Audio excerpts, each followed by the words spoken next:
Hi everyone, here we've got Samsung Galaxy S10 Lite, and let me share with you how to turn off running apps on this device.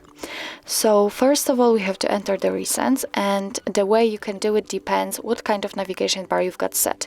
If you've got the navigation bar with 3 buttons, just like me, then just tap on this 3 bars icon.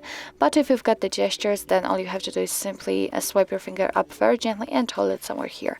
So let me enter the recents, and as you can see here, we've got all previously opened apps. If you'd like to close only one of it, then find it and swipe it up just like that. But if you'd like to close all of them, just tap on close all, obviously. We just got back to the home page, so let's enter the recents again.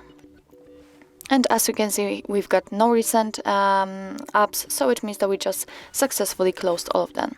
So actually that's all. This is how to close background apps in your Samsung Galaxy S10 Lite. Thank you so much for watching. I hope that this video was helpful, and if it was, please hit the subscribe button and leave the thumbs up.